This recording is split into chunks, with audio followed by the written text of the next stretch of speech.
بسم اللہ الرحمن الرحیم۔ ویلکم ٹو فکر نو۔ آج کا پروگرام ہمارا ہندوستان کی بڑھتی ہوئی عالمی تنہائی کے حوالے سے ہے، اور اس تنہائی کے حوالے سے ہندوستان میں جو ناراضگی، جو غصہ اور جو فرسٹریشن پائی جاتی ہے اس پہ غور کریں گے۔ اس کی تنہائی کی وجوہات کیا ہیں؟ ہندوستان ایک بڑا ملک ہونے کے باوجود پے در پے کیوں دنیا میں پچھلے کچھ عرصے سے اپنے آپ کو تنہا محسوس کر رہا ہے؟ آپ اگر بات شروع کریں کہ ابھی جو کچھ ہوا لیٹسٹ، جو شنگھائی کوآپریشن آرگنائزیشن کی جو میٹنگ تھی ڈیفنس منسٹرز کی بیجنگ میں، اس میں ہندوستان نے جو مشترکہ اعلامیہ جاری ہونا تھا اس پہ دستخط کرنے سے انکار کر دیا،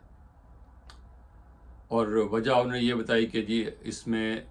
پہلگام میں جو دہشت گرد حملہ ہوا تھا اس کے حوالے سے پاکستان کا نام لکھا جائے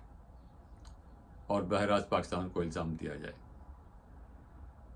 اس کے جواب میں پاکستان نے یہ کہا کہ پھر بلوچستان میں جو ہندوستان کارروائیاں کر رہا ہے، جعفر ایکسپریس پہ جس طرح اس کو ہائی جیک کیا گیا، اس پہ جو حملہ کیا اس کا ذکر بھی کیا جائے، اور ہمارے پاس ثبوت موجود ہیں۔ کلبھوشن یادو ابھی تک ہماری جیل میں ہے، وہ انڈین نیوی کا سرونگ آفیسر ہے، تو اس کا حوالہ بھی دیا جائے۔ پھر تاہم کیونکہ شنگھائی کوآپریشن کانفرنس میں جو فیصلے ہیں وہ کنسنسس سے ہوتے ہیں، تمام لوگوں کی رائے ایک ہونی چاہیے، اختلاف کا وہاں نہیں ہے کہ اگر کوئی اختلاف کرتا تو پھر بات آگے نہیں بڑھے گی، میں سب کو ویٹو ہے۔ تو کیونکہ ہندوستان ایک ممبر کی حیثیت سے اس پہ اعتراض کر رہا تھا کہ ہم یہ نہیں کریں گے، اور جب تک کہ پہلگام کا اور ٹیررزم کا بات اس میں نہیں ہوتی ہم آگے نہیں بڑھیں گے۔ تو ہندوستان کا جو ایجنڈا ہے پچھلے چند سالوں سے، اور اب یہ پہلگام کے واقعے کے بعد انہوں نے اس کو بہت زیادہ اس کو بڑھا دیا ہے، وہ ایک سنگل آئٹم ایجنڈا ہے۔ وہ یہ ہے کہ پاکستان کو دنیا میں تنہا کیا جائے، پاکستان کو ایک دہشت گرد ریاست کے طور پر متعارف کرایا جائے، اور جہاں پر بھی موقع ملے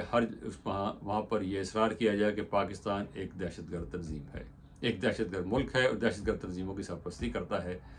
تو اس لحاظ سے اس کے خلاف پابندیاں لگائی جائیں۔ اب اس کا نتیجہ جو ہے وہ الٹا نکل رہا ہے کہ بجائے اس کے کہ پاکستان پر پابندیاں لگیں، پہلے یہ کوشش کی گئی کہ پاکستان کو IMF کا قرضہ نہ دیا جائے، کیونکہ پاکستان جو ہے وہ پہلگام میں یہ کارروائی کرائی ہے، وہ قرضہ بھی منظور ہو گیا۔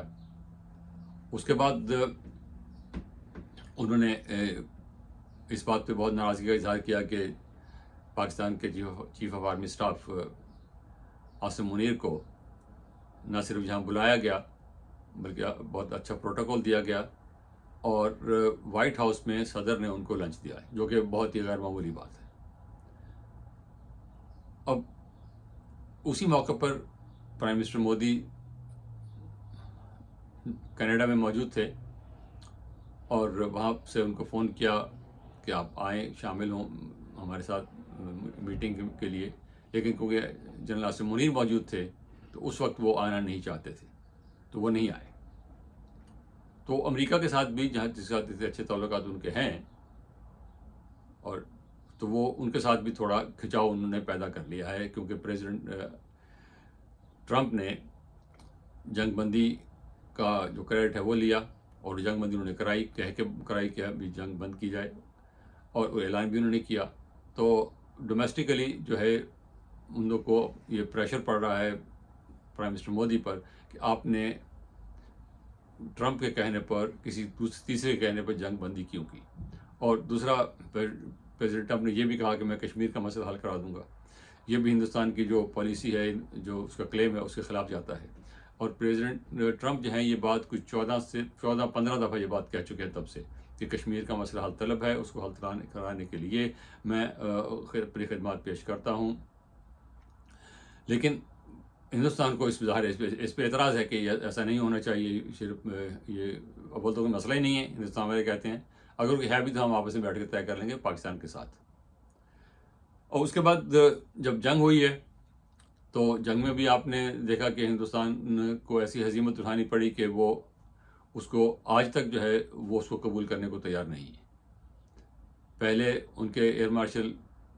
بھارتی نے کہا کہ ہاں جنگ میں نقصان ہو جاتا ہے.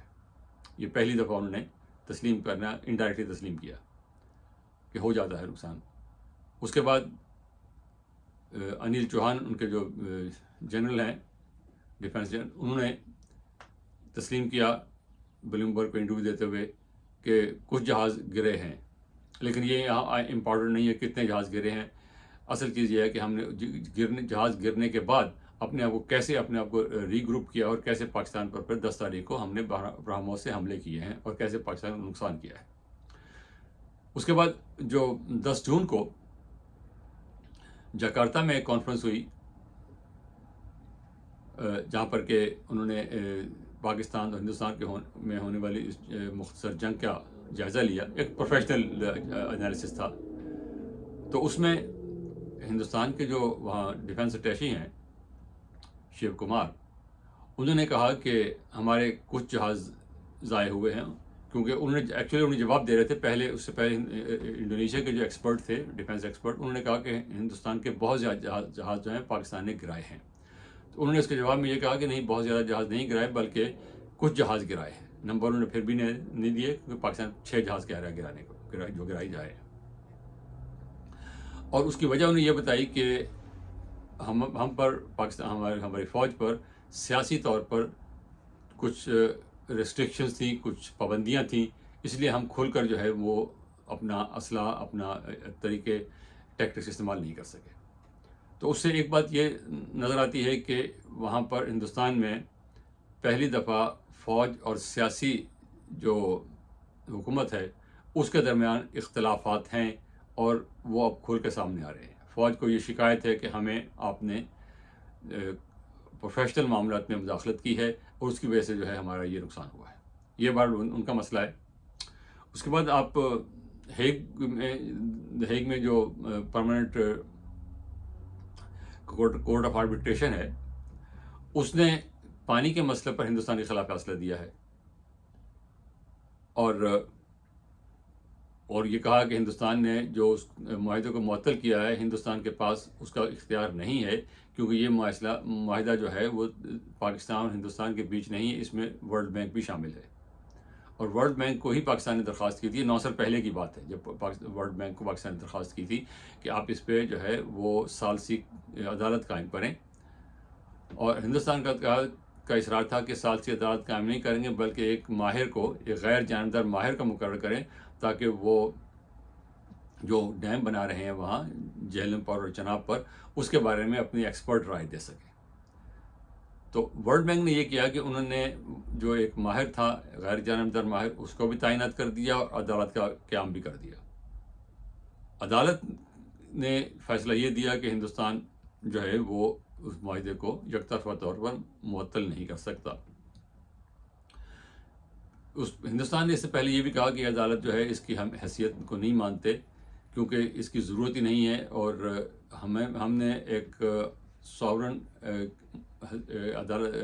ملک کی حیثیت سے،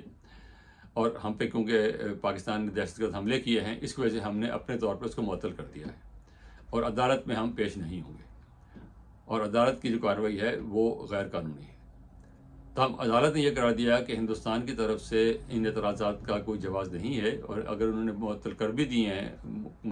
دیا ہے تو بھی، اور اگر وہ یہ سمجھتے ہیں کہ وہ ان کے خلاف کوئی کارروائی کی گئی ہے، اس کی وجہ سے عدالت کا جو اختیار ہے وہ جو ہے محدود نہیں ہوتا. تو ان ساری صورتحال میں ہندوستان جو ہے اب ایک تنہائی کی طرف جا رہا ہے، اور یہ بات ہندوستان میں بھی اب کہی جا رہی ہے. وہاں پر اب 2 اسکول ہیں، 2 قسم کے مکاتب فکر کہنا چاہیے. ایک وہ ہیں جو ہندوستان کہتے ہیں کہ آپ کھل کر جو ہیں وہ امریکہ کے ساتھ مل جائیں، اسرائیل کے ساتھ تو وہ ہیں ہی، کھل کے ان کے ساتھ مل جائیں اور چین کو اور ان سب کو چھوڑ دیں. دوسرا گروپ جو یہ کہہ رہا ہے کہ آپ امریکہ سے دور ہو جائیں اور برکس میں، اور سارک اب یہ نہیں رہی، وہ اس کو ایکٹیویٹ کریں اور جو گلوبل ساؤتھ ہے اس کے ساتھ مل کر کام کریں، بجائے اس کے کہ آپ امریکہ کے ساتھ اور جاپان کے ساتھ اور یورپ کے ساتھ مل کر کوئی ڈیفنس میں شامل ہوں یا ان کے الائز بنیں، وہ اپنا کریں۔ تاہم وہ ہندوستان کا جو بھی فیصلہ ہے وہ اپنا فیصلہ خود کر سکتے ہیں۔ ہمارا مقصد صرف یہ بتانا ہے کہ ہندوستان کی ان پالیسی کی وجہ سے پاکستان کو فائدہ ہو رہا ہے اور ہندوستان جو ہے وہ تنہائی کی طرف جا رہا ہے۔ اس تنہائی کی وجہ سے ہندوستان میں جو ہے وہ غصہ اور ناراضگی بڑھ رہی ہے۔ وہ امریکہ سے بھی ناراض ہیں، وہ چین سے بھی ناراض ہیں، وہ پاکستان سے بھی ناراض ہیں، وہ بنگلہ دیش سے بھی ناراض ہیں۔ اور ابھی ایس سی او کے بعد جو ہے وہاں کانفرنس ہوئی ہے جس میں پاکستان، بنگلہ دیش اور چین نے میٹنگ کی ہے، اس میں ہندوستان کو شامل نہیں کیا گیا۔ تو اس پہ ہندوستان نے اب یہ کیا ہے کہ وہ بمسٹیک نام کی ایک کانفرنس، ایک تنظیم انہوں نے بنائی تھی، کیونکہ وہ سارک کو جو ہے وہ ختم کرنا چاہتے ہیں کیونکہ پاکستان کی وجہ سے، تو اس کو بمسٹیک کو ایکٹیویٹ کرنا چاہ رہے ہیں وہ۔ اس میں جو ممالک شامل ہیں اس میں تھائی لینڈ ہے، میانمار ہے، سری لنکا ہے، بنگلہ دیش ہے، خود ہندوستان ہے، اور جو ملک میں سے نہیں ہیں پرومیننٹلی وہ پاکستان نہیں ہے، مالدیوز نہیں ہے، چین نہیں ہے۔ تو لگتا یہ ہے کہ ہندوستان اپنے آپ کو چین کے مقابلے میں ایک الگ قوت کے طور پہ دیکھنا چاہ رہا ہے، اور اس کے لیے وہ امریکہ کو اپنا ساتھی بنانا چاہتا ہے کہ امریکہ ہمیں ہیلپ کرے ہم چین کے مقابلے میں، اور امریکہ کی بھی یہی خواہش ہے۔ لیکن اس وقت جو صورتحال چل رہی ہے اس میں وہ امریکہ سے بھی ان کے تعلقات جو ہیں وہ بگڑتے نظر آ رہے ہیں۔ تو یہ صورتحال جو ہے ہندوستان کے لیے لمحہ فکریہ ہونی چاہیے، اور پاکستان کو بھی اس معاملے میں احتیاط کرنی چاہیے، اور آگے بڑھتے وقت یہ احتیاط ذہن میں رکھنا چاہیے کہ یہ چیزیں مستقل نہیں ہوتی، یہ چیزیں بدل جاتی ہیں۔ تو اس وقت صورتحال یہی ہے کہ ہندوستان جو ہے وہ بیک فٹ پہ ہے، اس کی تنہائی بڑھ رہی ہے، اس کی وجہ سے ہندوستان کے اندر تنقید بڑھ رہی ہے، ان کی فرسٹریشن بڑھ رہی ہے۔ تو ہمارے پاکستان کے لیے اس وقت صورتحال اچھی ہے اور ہمیں اس پہ خوش ہونا چاہیے، لیکن اس وارننگ کے ساتھ کہ اس قسم کے حالات جو ہیں یہ مستقل نہیں ہوتے، کل کو یہ حالات بالکل بدل بھی سکتے ہیں۔ اور ہاں، اس میں ایک بات جو ہے، جو ایران کے ساتھ جنگ ہوئی اس میں بھی ہندوستان کا جو رویہ رہا اس کی وجہ سے ایران کے ساتھ بھی ان کے جو ہے تعلقات وہ نہیں رہے جو پہلے تھے، کیونکہ اسرائیل کے ساتھ وہ زیادہ ان کے تعلقات ہیں اور اسرائیل کو وہ نہیں چھوڑ سکتے۔ خیر، یہاں بات ختم کرتے ہیں، اور آپ اس درخواست کے ساتھ کہ پلیز ہمارے چینل کو سبسکرائب کیجیے اور اپنے کمنٹس دیجیے۔ خدا حافظ، تھینک یو۔